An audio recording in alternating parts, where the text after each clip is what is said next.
បាទសួស្តីអ្នកទាំងអស់គ្នាបាទថ្ងៃនេះខ្ញុំនិយាយតាក់ទងទៅនឹងលើរថយន្តរបស់បងប្អូនដែលក្រៅពីចង់ដាក់ YouTube ទៅឡើងកម្មវិធីបងប្អូនអាចដាក់ជាបាទ MP3 បាទដាក់ជា music នៅលើរថយន្តរបស់បងប្អូនផ្ទាល់តែម្ដងបាទឬមួយក៏បងប្អូនបាទចង់ដាក់ដោត flash បាទជាប់នៅលើរថយន្តរបស់បងប្អូន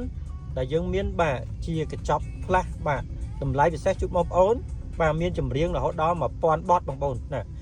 ចម្រៀងបងប្អូនស្រឡាញ់ចម្រៀងបែបណាយើងដាក់ចម្រៀងជូនបែបហ្នឹងបងប្អូនណាបាទសម្រាប់បែប hip hop បែប pop បែប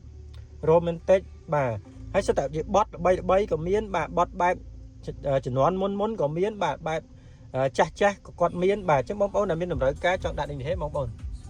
បាទនេះយើងដាក់នៅលើអេក្រង់កំសាន្តរបស់យើងនេះបងប្អូននេះចម្រៀងយើងមានច្រើនបាទអានេះដាក់នៅក្នុង LAN របស់យើងតែផ្ទាល់តែម្ដងឬមួយក៏បងប្អូនបាទចង់ប្រើលក្ខណៈ flash បាទ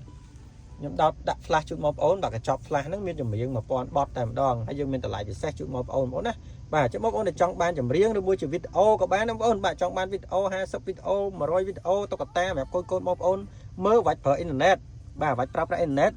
ដាក់តែ flash បាទអ្នកនងមកខ្ញុំបងប្អូនណាមានកញ្ចប់តម្លៃពិសេសជូនបងប្អូនបាទសម្រាប់ flash មួយហ្នឹងបងប្អូនណាបាទអូខេអរគុណច្រើន